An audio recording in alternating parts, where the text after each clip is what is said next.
Okay, I've personally run through a few different kind of displays for the PS5 in search of some of the best displays available for you to pair with the PS5 or the Xbox Series X for gameplay. I've talked about LG's OLED, Sony's 4K HDR, Asus's 4K HDMI 2.0 monitor, Scepter's ultra-wide 1440p display, and TCL's cheap 4K HDMI 2.0 TV. All of these different displays fit different needs and different budget levels. If you want to find out more about these displays, check out the playlist at the top of the screen right now. What's going on YouTube? It's Midas, and today I'll be talking about LG's budget 4K Nano86 TV with HDMI 2.1 inputs ready for PS5 and Xbox Series X. I'll be exploring gameplay on LG's Nanocell 4K TV, which I've been using for the PS5 for about 4 months now. Before we dive in deeper, let's get something straight right up front. OLED beats Nanocell when it comes to image quality, so if you're a purist who wants the best of everything, definitely get the OLED. The blacks are great on Nanocell, but they aren't the same perfect black offered by OLED. OLED as a technology is always going to have better colors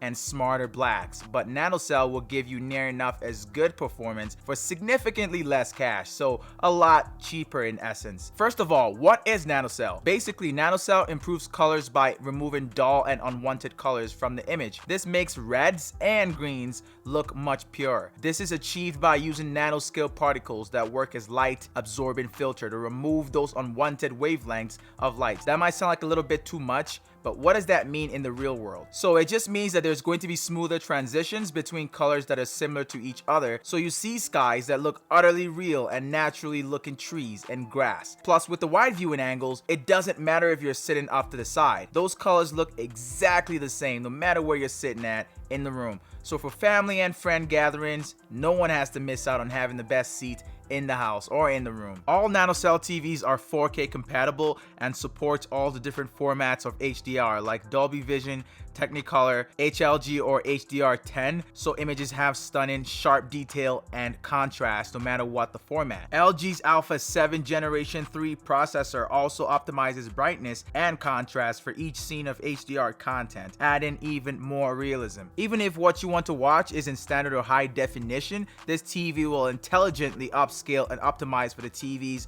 4K resolution. Some people might be worried about the IPS display on these Nanocell TVs, but they are getting better. With an IPS 4K quantum display, WebOS, and AI processing, LG's Nanocell TVs represent the best that LCD TVs can offer. IPS displays are characterized as having the best color accuracy and viewing angles too, making them a great option for those who do more than just game.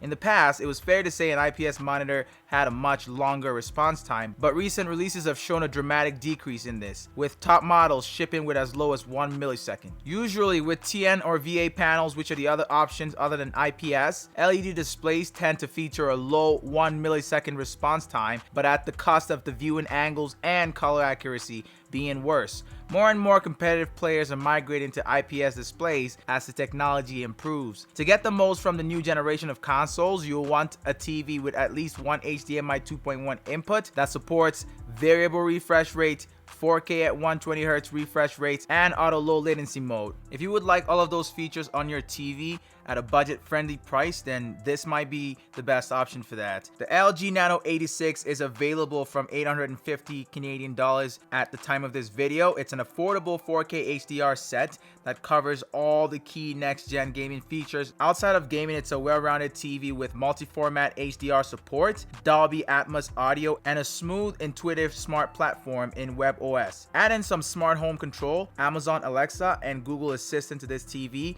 and it's the complete package.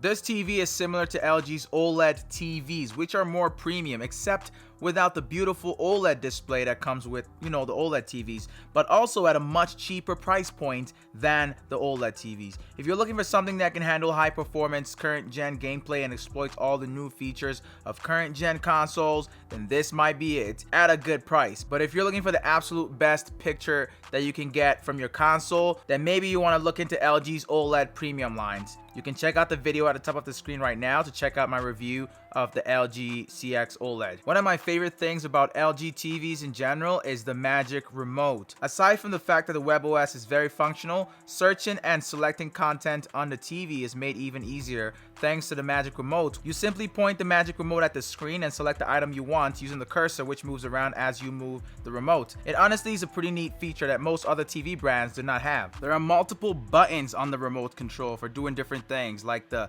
little mic button right there for, asking the voice assistant to do things, as well as the little plug icon you see right there for choosing the input method for display, and Netflix and Amazon Prime Video. Even movies, a play button and a pause button, and a couple buttons with different colors ranging from red all the way to blue. So then, as you can see right there, there's also the scroll wheel, which I was talking about, which allows you to select different things. It's got a nice black finish and a good feel to it when using it. This TV also has a home dashboard powered by ThinQ artificial intelligence, which is specific to LG TVs. This dashboard allows you to customize your different TV inputs, whatever you have connected to it. As you can see, the PS5 is connected to HDMI 1 right there. You can also configure your sound output, your storage devices, your home IoT devices, which is just for things like your washers, your dryer, your air purifier, all that stuff, even mobile connections. This TV also features a pretty sturdy stand that's curved in nature and should be able to fit on most TV stands, as well as a really thin bezel that will allow you to focus on what's being displayed on the screen at all times, so it's not distracting like some TVs out there. Okay, let's talk about some TV settings. As you can see to the left of the screen, there's a bunch of different options you can go through for setting up and customizing your TV to your preference. There's a lot that you can do to customize this to your own specific preference. You can even move around each of this individual menu options and move them so they're, the way you want them to be. As you can see, you can just adjust them. Okay, when we go into all settings, what you're going to see is a much larger menu option. So picture options, picture mode settings, aspect ratio settings, energy savings, additional settings even, so you can go ahead and customize eye comfort mode, HDMI Ultra HD deep color, instant game response, even AMD's FreeSync Premium and filmmaker mode. If you wanted to automatically change between filmmaker mode and all the other video modes available with this TV, then you can just toggle that option on right there. So as you can see, I've got Ultra HD deep color enabled for HDMI 1, which is what I've got the PS5 connected to, so I can get the best color. So sometimes it might not work, and this is dependent on if the device you're using with the TV supports enhanced HDMI. So the PS5 does support it, and you have to turn it on in here if it isn't already turned on by the time you get into that menu option. The instant game response menu is also great for optimizing game image quality, minimizing interruptions, cracking, and game delays. Okay, let's quickly go through the sound settings. So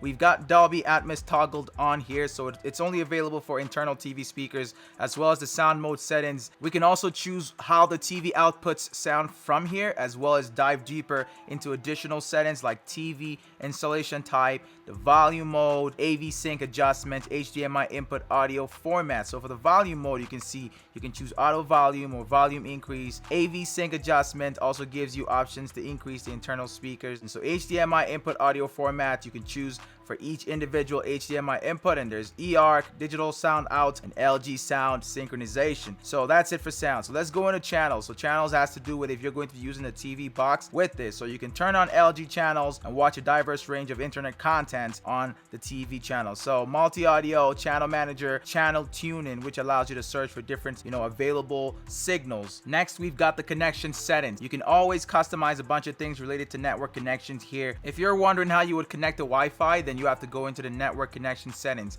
There's wired connection, which is Ethernet, and Wi-Fi connection to choose between. There's also device connection settings. This section represents all the devices you would connect to the TV and use, say, a keyboard. Something else you can change in the connection section is the TV name. You can customize it to whatever you want. Next, we head into the general settings of the TV, where you would customize things like AI service, language, location, time, safety, account manager, home settings, as well as some more additional settings. This TV also features a bunch of accessibility options as well as support options if you have issues with your TV or want to reset it. So that's virtually everything you need to know about the settings on this TV right here. There's not a lot of big issues with this TV, or any at all, in my opinion. Some people have said some negative things about the IPS display and the input lag. I personally have not witnessed any of these problems. It's been smooth gameplay for me all the way. Movies also look exceptional phenomenal on this TV. The contrast is deep, the blacks are pretty rich, and the colors are awesome. I occasionally use it to watch movies on Netflix, not all the time. I bought it mainly to game with the new generation of consoles, more specifically the PlayStation 5. My conclusion on this TV is that if you want to get the best out of your PlayStation 5 or your Xbox Series X, then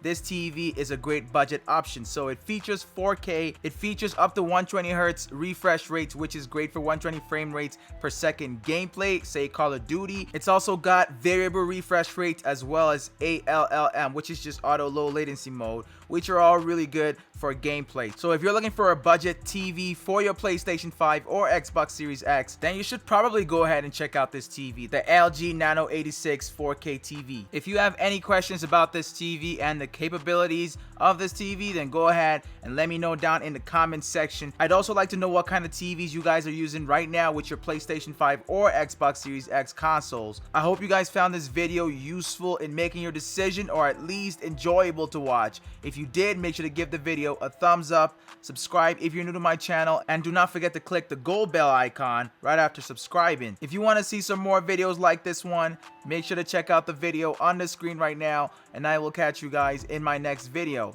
It's Midas, and I'm out, y'all.